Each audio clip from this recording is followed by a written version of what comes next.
Hello दोस्तों, स्वागत है आपका अपने यूट्यूब स्टडी चैनल सक्सेस की फॉर कॉम्पिटिटिव एग्जाम्स में। दोस्तों, आज के इस वीडियो में हम बात करेंगे railway NTPC, group D, SSC, CGL, CHSL, CPO, DRDO, MTS के लिए top 30 general knowledge and general science के इंपॉर्टेंट क्वेश्चंस के बारे में, जो कि आपके पुराने पेपर में कई बार पूछे गए हैं। दोस्तों, ये पार्ट 11 है। इससे पहले के पार्ट अगर आपने नहीं देखे हो तो उसकी लिंक आपको डिस्क्रिप्शन में मिल जाएगी, वहाँ जाकर आप देख सकते हो। तो चलिए वीडियो को स्टार्ट करते हैं। आज का अपना पहला सवाल, बीसीसीआई का पूर्ण रूप है board of cricket for control in India, board of control for cricket in India, board of cricket for commerce in India, उपरोक्त में से कोई नहीं। बताइए दोस्तों, इसका आंसर क्या होने वाला है। यहाँ पे बीसीसीआई का पूर्ण रूप क्या है दोस्तों। काफ़ी इंपॉर्टेंट क्वेश्चन है दोस्तों, बहुत बार पूछा गया है। बताइए दोस्तों, आंसर क्या होने वाला है। तो दोस्तों, इसका सही आंसर हो जाएगा ऑप्शन नंबर बी, यानी कि board of control for cricket in India. दोस्तों, इसी के साथ आपको याद रखना है, इसकी स्थापना हुई थी दिसंबर 1928 में, और वर्तमान में इसका मुख्यालय कहाँ पर है, मुंबई, महाराष्ट्र में। और साथ ही बीसीसीआई के वर्तमान अध्यक्ष है सौरव गांगुली। ठीक है फ्रेंड्स, बढ़ते हैं अगले क्वेश्चन तरफ। अगला है, भारतीय राष्ट्रीय कांग्रेस के प्रथम अध्यक्ष कौन थे। ऑप्शन है Surendranath Banerjee, W C. Banerjee, G K. Gokhale, A O. Hume. बताइए दोस्तों, आंसर क्या होगा इसका। काफ़ी इंपॉर्टेंट क्वेश्चन है दोस्तों। तो दोस्तों, इसका सही आंसर हो जाएगा ऑप्शन नंबर बी, यानी कि डब्ल्यू.सी. बनर्जी, व्योमेश चंद्र बनर्जी। ठीक है दोस्तों, कांग्रेस के संस्थापक थे ए.ओ. ह्यूम। ए.ओ. ह्यूम कौन थे, कांग्रेस के संस्थापक। और इसकी स्थापना कब हुई थी दोस्तों। ये हुई थी 28 दिसंबर 1885 में। ठीक है दोस्तों, बढ़ते हैं अगले क्वेश्चन तरफ। अगला है, भारत के परमाणु ऊर्जा प्रोग्राम के जनक थे doctor AS. Bhatnagar, doctor CV. Raman, doctor Homi Bhabha, Meghnath Saha. बताइए दोस्तों, आंसर इसका। भारत में परमाणु ऊर्जा के जनक कौन थे।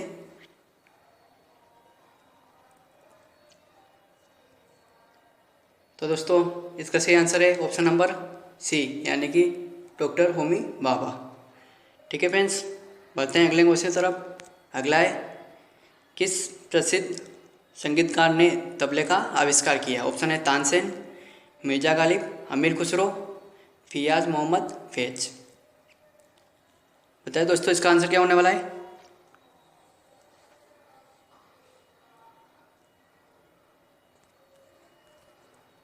तो दोस्तों, इसका सही आंसर हो जाएगा ऑप्शन नंबर सी, यानी कि अमीर खुसरो।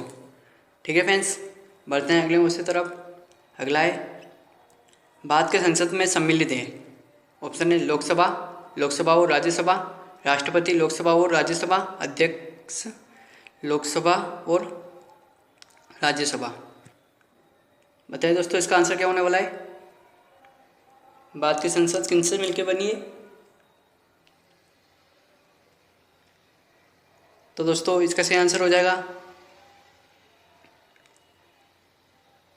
ऑप्शन नंबर सी, यानी कि राष्ट्रपति, लोकसभा और राज्यसभा। दोस्तों, साथ ही अपने को पता होना चाहिए कि वर्तमान में राष्ट्रपति कौन है, रामनाथ कोविंद। ठीक है फ्रेंड्स, और राष्ट्रपति बनने के लिए न्यूनतम आयु 35 वर्ष रखी गई है। और लोकसभा के अध्यक्ष कौन है दोस्तों वर्तमान में, यह है ओम बिरला। कौन है दोस्तों, ओम बिरला। और लोकसभा सदस्य बनने के लिए न्यूनतम आयु 25 वर्ष। ठीक है फ्रेंड्स, और लोकसभा का कार्यकाल कितना होता है, 5 वर्ष का। और राज्यसभा के सभापति कौन होते हैं दोस्तों। तो दोस्तों, इसका आंसर हो जाएगा राज्यसभा के सभापति होते हैं उप राष्ट्रपति, जो कि कौन है, वेंकैया नायडू। और इसका कार्यकाल 6 वर्ष का होता है। ठीक है दोस्तों, बढ़ते हैं अगले क्वेश्चन तरफ।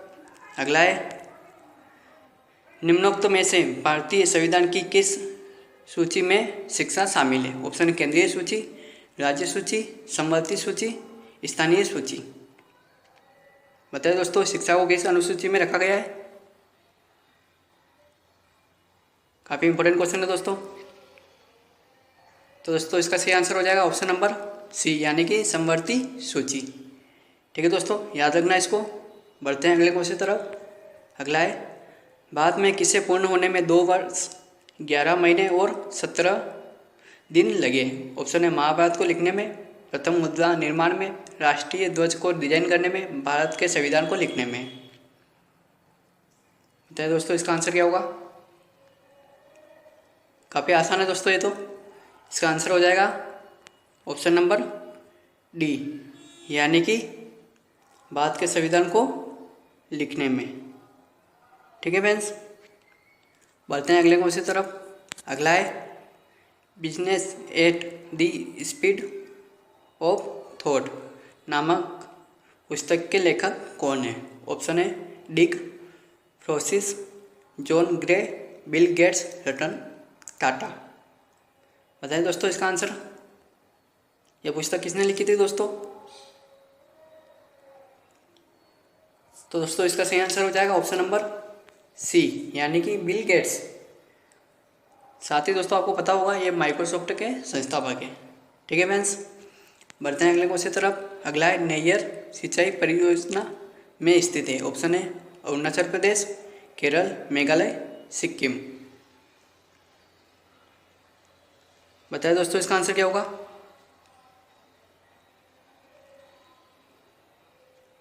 तो दोस्तों इसका सही आंसर हो जाएगा ऑप्शन नंबर बी, यानी कि केरल।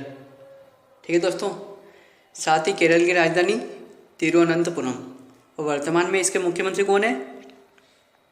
पिनाराई विजयम और राज्यपाल आरिफ मोहम्मद खान। ठीक है दोस्तों, याद रखना इनको भी। बढ़ते हैं अगले क्वेश्चन तरफ। अगला है, मकरल्ला मिट्टी खालिस्तान में सर्वाधिक होती है? ऑप्शन है मालाबार क्षेत्र, कोरोमंडल क्षेत्र, बुंदेलखंड और बंगेलखंड। बताइए दोस्तों इसका आंसर क्या होगा? कहाँ पाई जाती है ये मिट्टी? तो दोस्तों इसका सही आंसर हो जाएगा ऑप्शन नंबर ए, यानी कि मालाबार क्षेत्र में पाई जाती है। ठीक है दोस्तों, बढ़ते हैं अगले क्वेश्चन तरफ। अगला है, मकरल्ला मिट्टी के कारण बनती है? ऑप्शन है जलोढ़ निक्षेप, लोएस निक्षेप, निक्षालय, वितत वनस्पति आवरण, वनस्पति आवरण। बताइए दोस्तों आंसर इसका क्या होने वाला है? किसके कारण बनती है दोस्तों ये मिट्टी? तो दोस्तों इसका सही आंसर हो जाएगा ऑप्शन नंबर सी, यानी कि निक्षालन। ठीक है फ्रेंड्स, बढ़ते हैं अगले क्वेश्चन तरफ। अगला है, हमारे देश में निम्नोक्त में से किस प्रकार की वनस्पति से रबड़ संबंधित है? ऑप्शन है उष्णकटिबंधीय सदाबहार वन, उष्णकटिबंधीय पतझड़ी वन, कटक वन और जाड़ पर्वतीय वन। बताइए दोस्तों इसका आंसर क्या होने वाला है?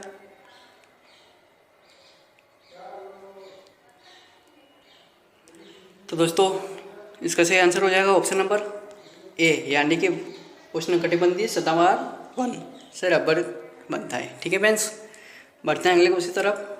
अगला है, जोग जलप्रपात खालिस्तान नदी पर पाया जाता है? ऑप्शन है महानदी, शरावती नदी, नर्मदा, गोदावरी। बताइए दोस्तों इसका आंसर क्या होगा?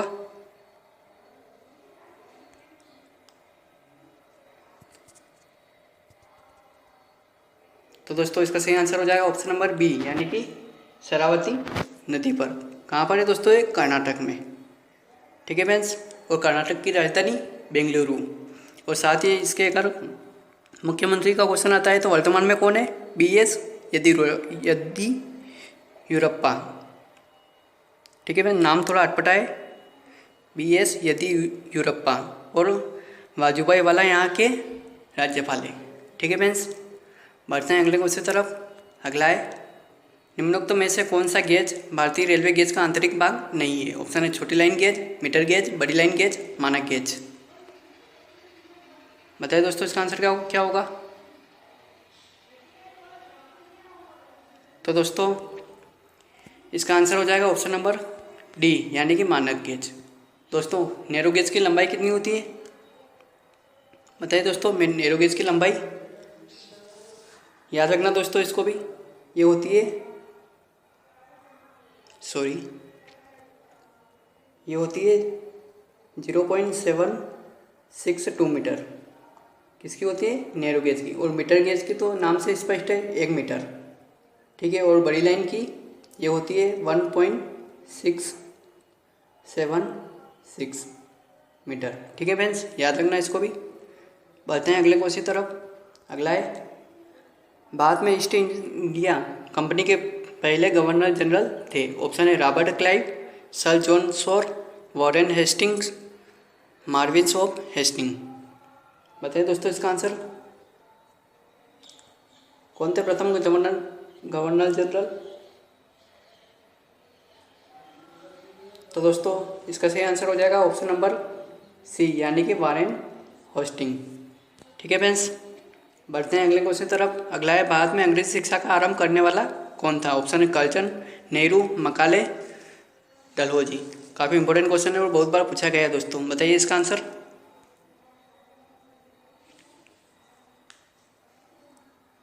तो दोस्तों इसका सही आंसर हो जाएगा ऑप्शन नंबर सी, यानी कि मेकाले। मेकाले ने भारत में अंग्रेजी शिक्षा का आरंभ किया था, याद रखना दोस्तों। बढ़ते हैं अगले क्वेश्चन तरफ। अगला है, हर्षवर्धन के राज्यकाल में के दौरान भारत आने वाला चीनी यात्री कौन था? ऑप्शन है फाइयान, सिंह, निष्का, हैंसोंग। काफ़ी आसान है दोस्तों, सबको याद होगा इसका आंसर। तो दोस्तों इसका सही आंसर हो जाएगा ऑप्शन नंबर डी, यानी कि हैंसोंग। ठीक है फ्रेंड्स, यूएनओ की 6 राजभाषाएं हैं, रूसी, चीनी, अंग्रेजी, फ्रेंच, स्पेनिश और ऑप्शन है हिंदी, उर्दू, अरबी, जापानी। कौन सी है छठी दोस्तों? बताइए। तो दोस्तों इसका सही आंसर हो जाएगा ऑप्शन नंबर सी, यानी कि अरबी। ठीक है फ्रेंड्स, यूएनओ मतलब यूनाइटेड स्टेट ऑर्गेनाइजेशन, संयुक्त राष्ट्र संघ, जिसकी स्थापना हुई थी 1945 में। ठीक है दोस्तों, और मुख्यालय कहाँ पर है? न्यूयॉर्क। ठीक है फ्रेंड्स, बढ़ते हैं अगले क्वेश्चन तरफ। अगला है, राजस्थान के माउंट आबू पर दिलवारा का मंदिर के अनुयायियों द्वारा बनाया गया था। ऑप्शन है बौद्ध धर्म, जैन धर्म, हिंदू धर्म, सिख धर्म। बताइए दोस्तों इसका आंसर क्या होगा?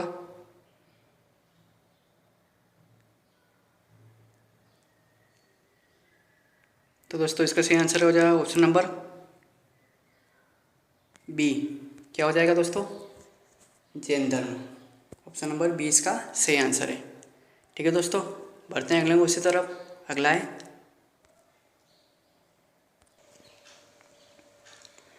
लाल बहादुर शास्त्री जी का नारा जय जवान जय किसान में AB वाजपेयी ने क्या जोड़ा? ऑप्शन है जय सुल्तान, जय हिंदुस्तान, जय विज्ञान, जय संग्राम। बताइए दोस्तों अटल बिहारी वाजपेयी जी ने इनमें क्या जोड़ा था? ये भी पूछा गया है दोस्तों क्वेश्चन। क्या होने वाला है इसका आंसर दोस्तों? तो दोस्तों इसका सही आंसर हो जाएगा ऑप्शन नंबर सी, यानी कि जय विज्ञान। ठीक है फ्रेंड्स, बढ़ते हैं अगले क्वेश्चन तरफ। अगला है, अरुणाचल प्रदेश में किस नदी को दिहांग कहा जाता है? ऑप्शन है ब्रह्मपुत्र, गंगा, बरक, महानंदा। बताइए दोस्तों इसका आंसर क्या होने वाला है? तो दोस्तों इसका सही आंसर हो जाएगा ऑप्शन नंबर ए, यानी कि ब्रह्मपुत्र नदी को। ठीक है फ्रेंड्स, अरुणाचल प्रदेश की राजधानी क्या है? ईटानगर। और वर्तमान में यहाँ के मुख्यमंत्री कौन है दोस्तों? पेमा खांडू। इनको भी याद रखना। ठीक है फ्रेंड्स, बढ़ते हैं अगले क्वेश्चन तरफ। अगला है, असम का राज्य पशु क्या है? ऑप्शन है शेर, बाघ, एक सींग वाला गेंडा, पांडा। बताइए दोस्तों आंसर इसका क्या होने वाला है यहाँ पे?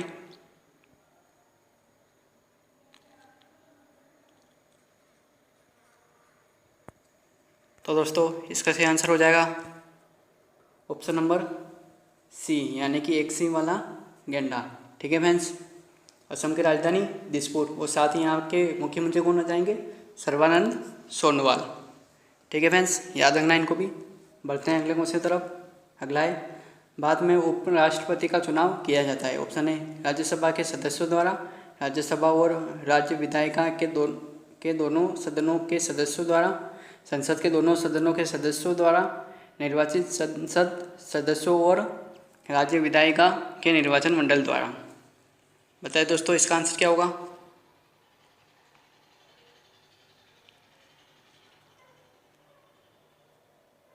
तो दोस्तों इसका सही आंसर हो जाएगा ऑप्शन नंबर सी, यानी कि संसद के दोनों सदनों के सदस्यों द्वारा उपराष्ट्रपति का चुनाव होता है। ठीक है दोस्तों, और न्यूनतम आयु इनकी होती है 35 वर्ष। उपराष्ट्रपति बनने के लिए न्यूनतम आयु कितनी होती है? 35 वर्ष। याद रखना है इनको भी। बढ़ते हैं अगले मुद्दे तरफ। अगला है, वह एकमात्र स्तनधारी कौन सा है जो खून पीकर जीवित रहता है? ऑप्शन है रक्त चूसक, चमगादड़, नेवला, ध्रुवीय भालू, चिंपांजी। ये तो काफ़ी आसान हो गया दोस्तों, यहाँ से तो नाम से स्पष्ट हो रहा है। क्या हो जाएगा दोस्तों इसका आंसर? ए, चमगादड़। ठीक है फ्रेंड्स, बढ़ते हैं अगले क्वेश्चन तरफ। अगला है, प्रख्यात अंतर्राष्ट्रीय कंपनी डी बियर्स किसका व्यापार करती है? ऑप्शन है पनडुब्बी, जानवरों की खाल, शेयर और स्टॉक, हीरे। बताइए दोस्तों, काफ़ी इंपॉर्टेंट है दोस्तों ये क्वेश्चन। क्या होने वाला है इसका आंसर? तो दोस्तों इसका सही आंसर हो जाएगा ऑप्शन नंबर डी, यानी कि हीरे का।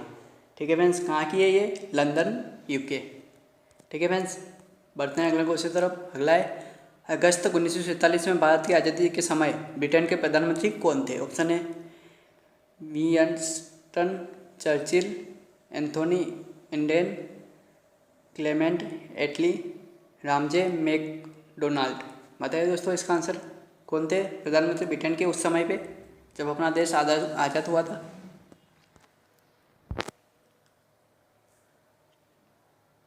तो दोस्तों इसका सही आंसर हो जाएगा ऑप्शन नंबर सी, यानी कि क्लेमेंट एटली। ठीक है फ्रेंड्स, याद रखना इसको। बढ़ते हैं अगले क्वेश्चन तरफ। अगला है, भारत है देश संघीय राज्यों का संघ, राज्यों का संघीय राज्य, राज्यों का संघ, राज्यों का संघ तथा संघ राज्य क्षेत्र। काफ़ी आसान है दोस्तों ये तो। क्या होगा इसका आंसर?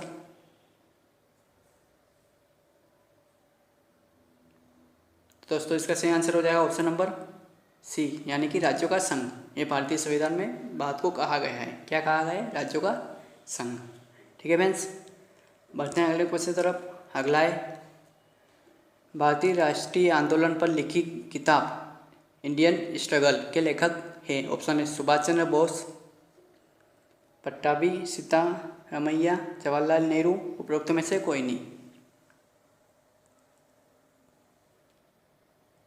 यहाँ पर बोस कर लेना दोस्तों, सॉरी थोड़ी प्रिंटिंग मिस्टेक हो गई। बताइए दोस्तों आंसर क्या होगा इसका?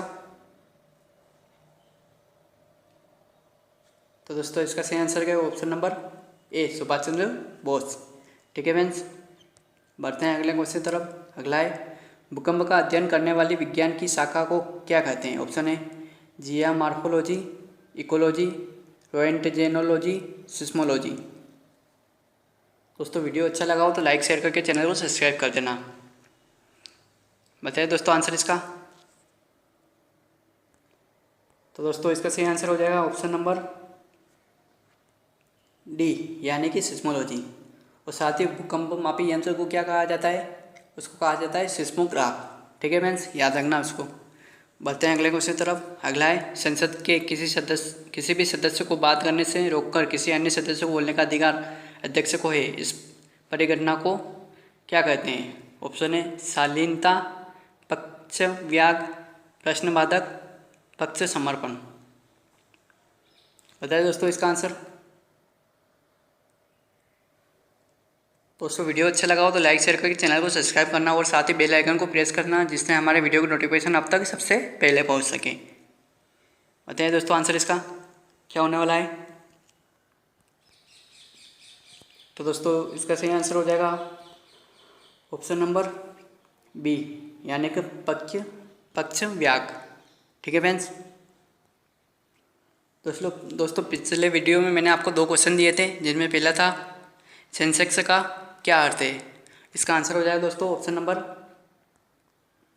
ए, यानी कि शेयर मूल्य का संवेदी सूचकांक। और दूसरा था कोरबा कोलफील्ड कहाँ स्थित है? इसका दोस्तों आंसर है ऑप्शन नंबर बी, यानी कि छत्तीसगढ़। ठीक है दोस्तों, और आज के अपने क्वेश्चन है, भारतीय रिजर्व बैंक आरबीआई की स्थापना कब हुई थी? ऑप्शन है 1 अगस्त 1947, 3 मई 1925, 2 दिसंबर 1935, 1 अप्रैल 1935। और दूसरा है, आतंक विरोधी दिवस कब मनाया जाता है? ऑप्शन है 5 सितंबर, 1 दिसंबर, 21 मई, 8 मार्च। इन दोनों क्वेश्चन के दोस्तों आपको आंसर कमेंट सेक्शन में देकर जाना है और साथ ही बताना आप लोगों ने कितने सही किए हैं। ठीक है दोस्तों, थैंक्स फॉर वॉचिंग। दोस्तों वीडियो अच्छा लगा होगा तो चैनल को सब्सक्राइब जरूर करना। और इस वीडियो की पीडीएफ अगर आपको चाहिए तो हमारे टेलीग्राम चैनल को ज्वाइन कर सकते हो, जिसकी टेलीग्राम चैनल की जो लिंक है वो मैंने डिस्क्रिप्शन में डाल दी है। वहाँ जाकर आप चैनल ज्वाइन कर सकते हो, जहाँ पर आपको बहुत सारे स्टडी मटेरियल की पीडीएफ मिलती रहेगी। Thank you.